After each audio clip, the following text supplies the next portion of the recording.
한국교회와 한국교회의 그리스도인들을 오늘 목사님 말씀이 금년 한 해 우리 CBMC를 이끄는 믿음의 말씀으로 받으시기를 바라겠습니다.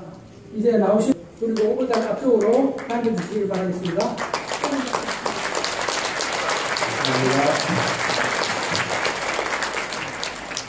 그리고 한국교회, 우리나라에 하나님의 은혜가 넘치기를, 그리고 복음이 영화롭게 되고 하나님의 이름이 높임을 받으시게 되기를 축복합니다.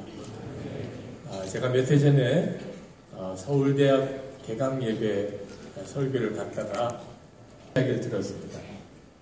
그 교수님이 서울대학 신입생 중에 얼마나 기독교인이 많은가 항상 그게 궁금해서 첫 수업 시간에 학생들에게 꼭 묻는답니다. 여러분 중에 예수 믿는 사람 한번 손 들어보라. 그러면 몇 년 전부터 뚜렷이 나타나는 현상이 이렇게 들든지 이렇게 들든지 손을 든 것도 아니고 안 든 것도 아닌 너무너무 안타까운 현상을 본다는 거예요. 그래서 너무 답답해서 도대체 누가 손을 들었는지 안 들었는지 모르겠기에 예수 안 믿는 사람 한번 손 들어보라 그러면 다 이렇게 된다는 거예요. 그게 너무 안타깝다는 겁니다.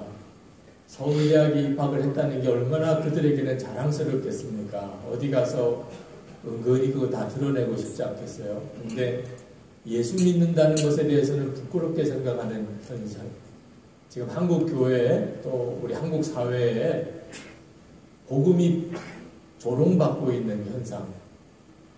기독교인이 되었다는 것에 대한 자부심을 잃어버린 이 현상이 참 안타깝습니다. 어떻게 됐을까요? 복음이 정말 그 정도밖에 안 되는 걸까요? 저는 오늘 우리 여기 CBMC 회원들과 아마 더 치열한 현장에 계신 여러분들과 그 문제를 같이 나누고 싶습니다. 예수님께서 정말 우리 안에 오셨음을 우리가 분명하게 눈이 뜨여야 합니다. 네? 만족하면 안 됩니다. 제가 전에 목회하던 교회에 남성교회 회원들이 해마다 하는 헌신 예배를 계획을 하고 저에게 일정과 그걸 컨펌하러 오셨어요. 그래서 제가 그 남성교회 임원들에게 말씀드렸습니다. 헌신 예배라고 이름을 붙였다는 건 대단한 예배가 아니겠습니까?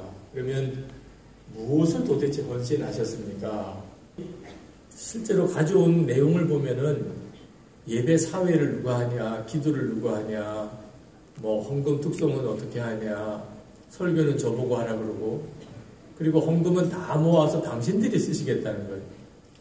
아니, 헌신 예배라 그러면 당신들의 모든 것을 다 내놓는 헌신이 있어야 헌신 예배지. 이렇게 어떻게 헌신 예배라고 할 수 있느냐. 제가 우리 남성교 회원들의 모든 것을 다 하나님께 바치라고까지는 안 하겠지만 그래도 적어도 하나님 앞에 큰 결단을 할 수 있어야 되지 않겠습니까?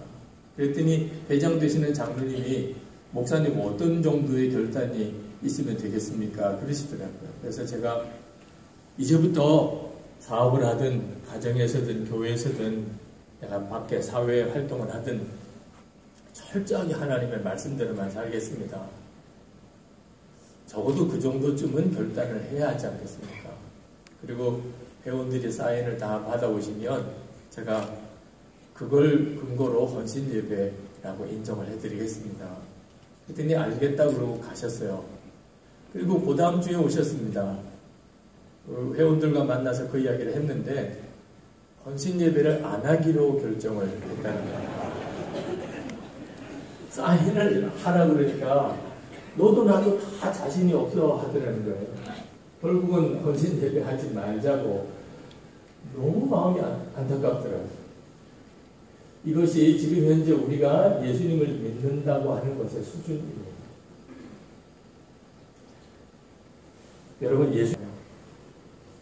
다시 한번 질문해 봐야 됩니다. 예수님을 진짜 제대로 믿기는 했는가 하는 것. 내가 한번 제대로 예수님을 믿기는 해봤나.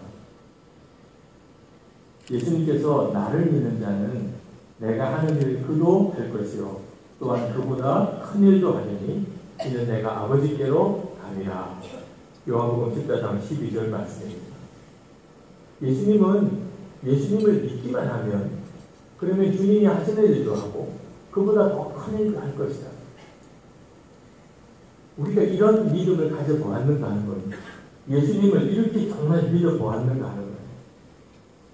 우리 시대된 형제 여러분 다 잘 아실 겁니다. 예수님께서 말씀하셨죠. 무엇을 먹을까 이럴까 염려하지 마라. 여러분 이 말씀을 진짜 믿으십니까? 아마 실업인들에게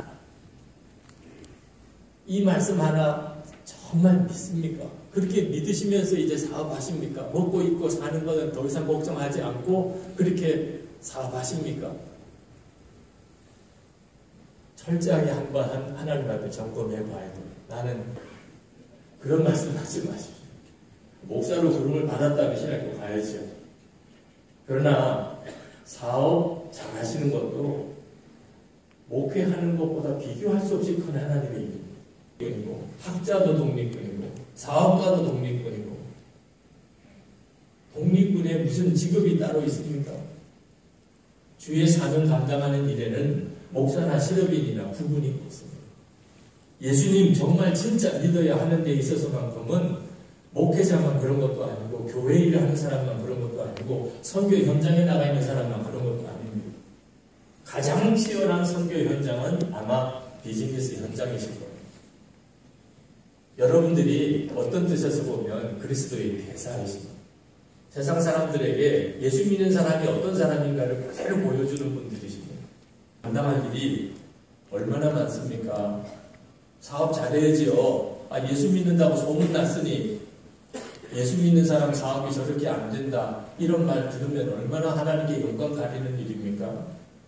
헌금도 그래도 기독 실업인인데 교회 일이나 무슨 선교에 헌금이라도 좀 많이 해야 되지 않겠나 이런 부담감 그런 눈치를 아마 받으실 거예요.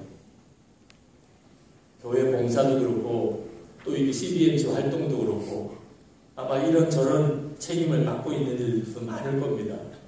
전도도 할 때 명심하셔야 합니다. 하나님께서 여러분들에게 정말 원하시는 것이 무엇일까요? 헌금하고 성경 많이 하는 것이겠습니까? 진짜 초점을 놓치시면 안 됩니다. 우리 주님이 여러분에게 원하시는 가장 중요한 것은 예수 그리스도이십니다. 정말 예수님을 잘 믿는 것뿐입니다. 예수님을 분명하게 믿으니까 그러니까 주님이 여러분을 통해서 사업도 하게 하시고 선교도 하게 하시고 전도도 하게 하시고 교회도 세우시는 것뿐입니다. 예수 그리스도 그분에게 대한 관심 뿐입니다. 그러니까 예수님 잘 믿으셔야 하는 거예요. 근데 예수 잘 믿는 기준이 뭡니까? 오늘 읽은 요 한 절 말씀입니다. 요한복음 15장 5절 말씀. 나는 포도나무요 너희는 가지라. 그가 내 안에 내가 그 안에 거하면 사람이 열매를 많이 맺나니 나를 떠나서는 너희가 아무것도 할 수 없습니다. 나는 예수님 안에 있고 예수님은 내 안에 거하시는 이 놀라운 복음이 여러분에게 실제가 돼야 합니다. 근데 문제는 그게 진짜여야 한다는 것입니다. 많은 분들에게 묻습니다. 예수님 당신 안에 계십니까? 그러면 대부분 다 대답하기를 저는 예수님이 제 안에 계시다고 믿습니다. 이렇게 대답합니다. 그 말을 안 믿는다는 말과 같습니다. 자녀가 있으면 있다, 없으면 없다 그러지. 저는 우리 집에 자녀가 있다고 믿습니다. 뭘 믿기는 뭘 믿어요? 있으면 있는 거고 없으면 없는 거죠. 그러니까 모시고 계시면 계시다, 아니면 아니다지. 저는 저희 집에 부모님이 계시다고 믿습니다. 뭐 그런 대답이 어디 있습니까? 그런데 어떻게 예수님이 내 마음에 계신 것은 믿는다는 식으로만 표현합니다. 아주 확실하지 않은 겁니다. 요한복음 15장 5절 말씀처럼 예수님과 나는 정말 하나예요. 나는 예수님 안에 있고 예수님은 내 안에 계신 게 분명치 않으니까 우리가 개인 삶에 가정생활에 교회 우리 비즈니스 현장에서 기독교인답게 살지 못하는 겁니다. 예수님에 대해서는 대단히 막연하게 생각합니다. 어떤 목사님이 그러시더라고. 우리가 죽고 난 다음에 천국에 가면 예수님을 만나 뵙게 될 텐데 그때 뭐라고 인사하시겠습니까? 대부분이 이렇게 인사하실 거라는 거예요. 말씀 많이 들었습니다. 여러분, 천국에서 예수님을 만나고 그렇게 인사할 사람이 누가 있겠습니까? 예수님을 마음에 모시고 살았으면서 내 마음에 늘 계신 주님이신데 만나 뵙고 난 다음에 말씀 많이 들었다. 말씀이 엄청 들었죠.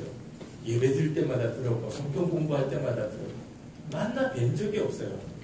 그러면 이것이 지금 현재 한국 교인들이 가지고 있는 믿음의 실상입니다. 우리가 받은 놀라운 약속, 주님이 우리와 함께 하시겠다. 그리고 우리 안에 오시겠다는 것입니다.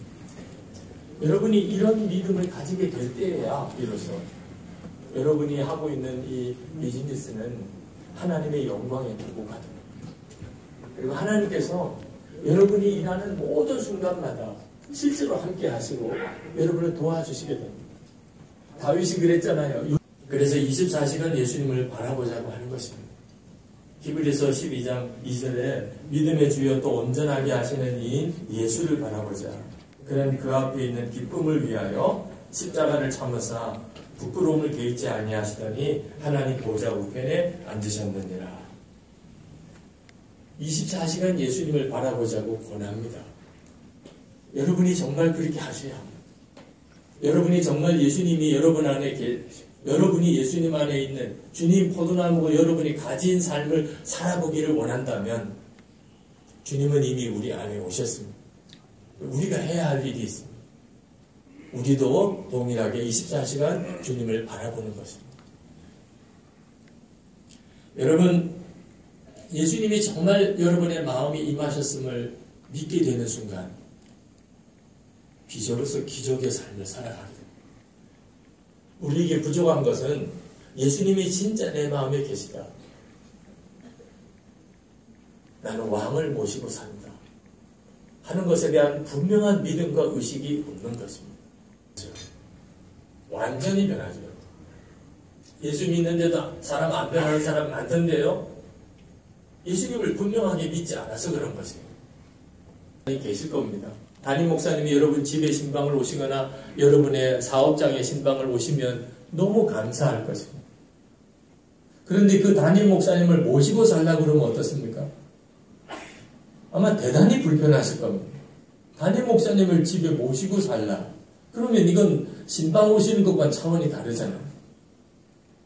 한 가지 분명한 것은 생활이 다 바뀔 것입니다. 집에 담임 목사님과 같이 살고 계세요. 그러면 모든 게 다 달라질 거예요. 여러분, 담임 목사님만 집에 모시고 살아도 이 정도라면 진짜 예수님을 마음에 모시고 산다. 정말 내 마음에 예수님, 왕이신 예수님이 내 마음에 계시다.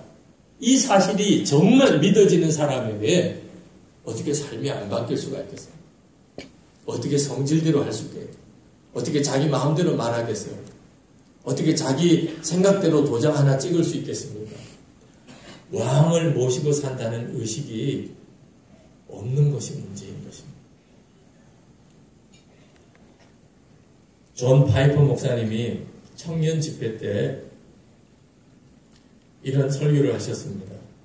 비극적인 소식 하나를 전하겠다고 하시면서 카메룬에서 살아가는 두 여성 교사님, 이제 80고령이 되신 분, 한 분은 의사고 한 분은 간호사입니다.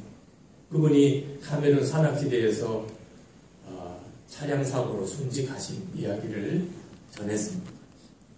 그분들은 평생을 오직 독신으로 살면서 주님의 마음을 품고 정말 힘들고 가난하고 불쌍한 아프리카에 있는 사람들을 섬기면서 살았습니다. 그리고 그들을 돌보려고 가다가 브레이크 사고로 그만 카메룬 산악지대 절벽에서 추락해서 그 자리에서 하나님 앞으로 갔습니다. 그 소식을 전하면서 파이퍼 목사님이 큰 소리로 청년들에게 물었습니다. 여러분, 이것이 정말 비극입니까? 하시기를 80세가 넘은 이 두 여인이 자신들과 비슷한 연령의 사람들은 은퇴하고 휴양지나 요양원에서 안락한 여성을 보내고 있을 때 평생 주님을 위하여 힘들고 고통스러운 삶을 살아가는 이들을 섬기다가 순간에 주님의 품에 가게 된 일이 과연 비극이냐 말입니다. 아닙니다. 이것은 결코 비극이 아닙니다. 어떤 것이 비극인지 말씀드리겠습니다. 그러면서 신문 기사 쪽지를 하나 보여드려요. 1988년 2월 리더스 다이제스트에 읽은 기사입니다. 제목은 이른 시작, 이른 은퇴입니다. 미국 북동부 지역에서 사는 밥과 페니 부부는 5년 일찍 조기 은퇴를 했습니다. 밥은 59세이고 페니는 51세입니다. 그들은 따뜻한 플로리다에 내려가 거기서 집을 샀습니다. 그리고 보트도 샀습니다. 소프트볼을 하고 지냅니다. 그리고 희귀한 조개 껍질을 취미로 모으고 있습니다. 그러면서 청년들을 보면서 다시 진지하게 물어요. 비극입니다. 안타깝게도 수많은 사람들이 이러한 비극적인 삶을 동경하고 있습니다. 온갖 매스컴들이 이러한 삶을 행복이라고 부추기고 있습니다. 여러분, 이러한 삶을 동경하지 마시기 바랍니다. 이 비극적인 삶을 쫓아가지 마시기 바랍니다. 좋은 집, 좋은 차, 좋은 가족, 좋은 직장, 즐거운 은퇴, 조개 껍질 모으기가 전능하신 창조자 하나님 앞에 서기 전에 당신의 모습이 아니기를 바랍니다. 창조자로 말할 수 있는 사람이 누가 있겠습니까? 이것이야말로 비극입니다. 여러분, 삶을 낭비하지 마시기 바랍니다.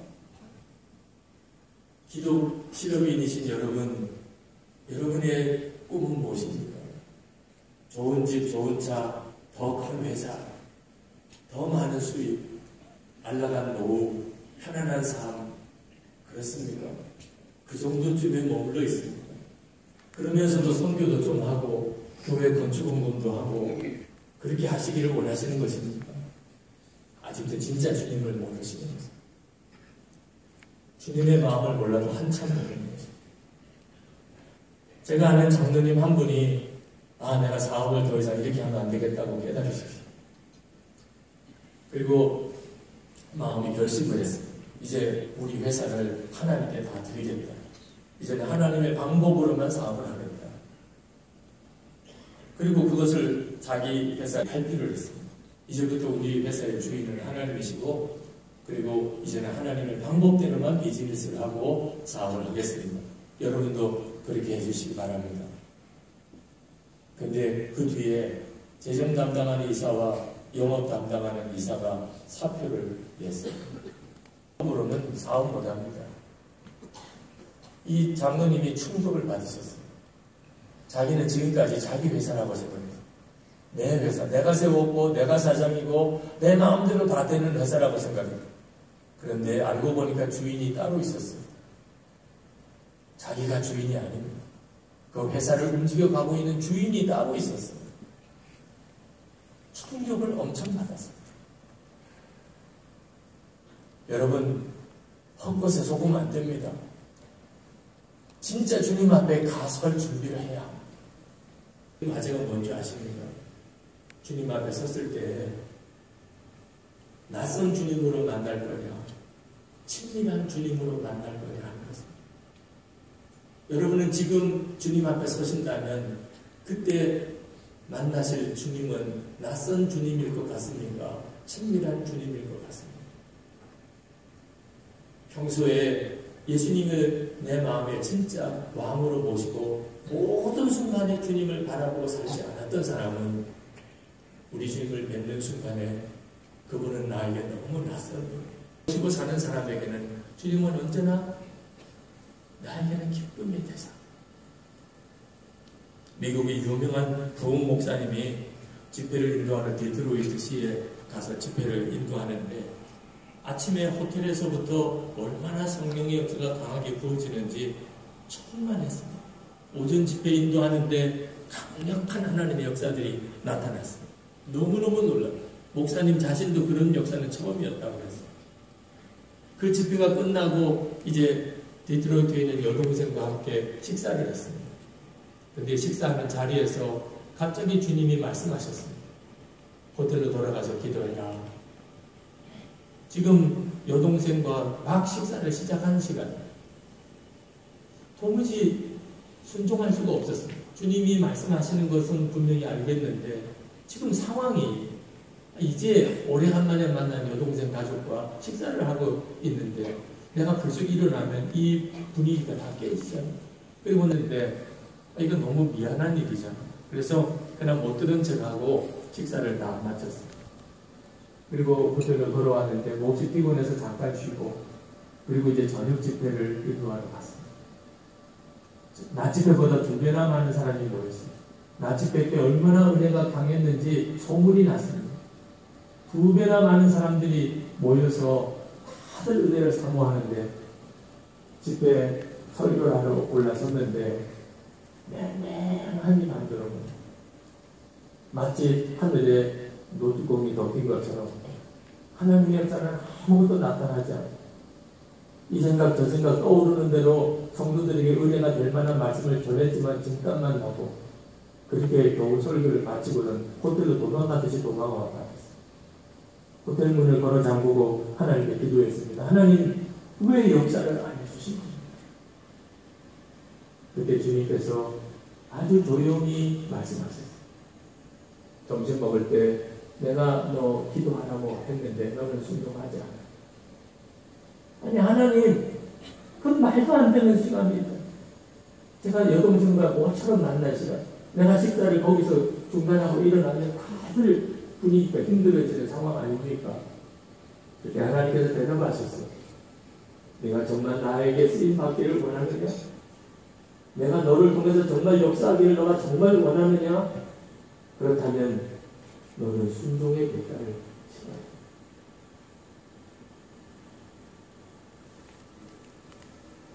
도대체 무엇을 순종해야 하는가? 이 목사님에게서는 그때부터 심각한 문제였습니다. 그건 항상 함께 하시는 주님. 내게 있어서 가장 중요한 분은 예수입니다. 그분이 지시하시면 어떤 대가를 지불해서라도 순종하는 여러분 이 훈련이 돼야 합니다. 순종하는 것이 처음부터 잘 되는 사람은 없습니다. 그러나 이 믿음의 훈련을 절대로 작게 여기면 안 됩니다. 실패를 두려워하면 안 됩니다. 실패를 통해서 배웠잖아요. 사업도 그렇게 배우시지 않았습니까? 인도를 받는데 절대 실패하면 안 되는 순간 주 예수님을 내가 부인하지 않기 위하여 순교를 해야 될 이런 상황이 왔다. 그때는 실패하면 안 되죠. 주님께 순종하는 일을 그때는 실패하면 안 돼요. 주님 예수님을 진짜 믿고 순종하는 훈련이 되지 않았기 때문에 결정적인 순간에 실패해서 무너지는 시력인들을 많이 봅니다. 주님께 순종하는 훈련을 해야 합니다. 힘들고 어려울 때 낙심하지 말고 주님을 진짜 믿고 그리고 주님께서 하라고 하는 대로만 가는 훈련을 해야 합니다. 실패를 두려워하지 않는 믿음이 있어야 다윗과 같이 서게 됩니다. 기독 지도인들이 한국 사회의 전체를 변화시킬 수 있게 되기를 축복합니다. 기도하겠습니다. 이렇게 많은 기독 지도인들이 모여 새해 하나님께 예배를 드리게 하시니 주님 정말 기적입니다. 기도원에 300명이나만 있어도 된다 하셨던 주님, 오늘 이 시간에 사랑하는 주의 종들 위해 주의 손을 일일이 다 얹어주시고 민족을 다시 일으켜내는 일, 그리고 세계 열방의 주의 복음을 전하기 위하여 하나님 여기 있는 모든 일들을 기름 부어 주시기 원합니다. 저들이 비즈니스 현장에 나가 있습니다. 가장 강한 악한 영이 역사하고 있는 영역, 그리고 치열한 복음의 싸움이, 영적 싸움이 벌어지는 현장, 하나님의 살아계심이 가장 분명하게 드러날 또 현장이기도 합니다. 주의 종들에게 하나님의 전신갑주를 입혀주시고 주의 말씀을 들려주시되 무엇보다 함께 하시는 주님, 왕이신 주님, 교회에서만 아니고 비즈니스 현장에서도 왕이신 주님, 만왕의 왕이신 주님을 바라보는 눈을 분명히 열어주시기를 원합니다. 주님과 함께 동행하는 한 해가 되게 하소서. 주님이 오직 붙잡아 이끌어 가소서. 주님에게는 답이 있음을 믿습니다. 철저한 순종으로 하나님의 살아계심의 간증들이 수도 없이 일어나게 하옵소서. 기독시대 은혜를 하셔서 한국교회가 정결하고 새롭게 부흥되게 하시고, 그리고 이 민족의 통일을 능히 감당할 힘을 주옵시고 힘이 전해지게 하옵소서. 우리의 생명의 주 예수 그리스도의 은혜와 아버지 하나님의 사랑하심과 보혜사 성령의 교통하심이 오늘 이 자리에 있는 사랑하는 주의 모든 종들과 함께 하시기를 축원하옵나이다. 아멘.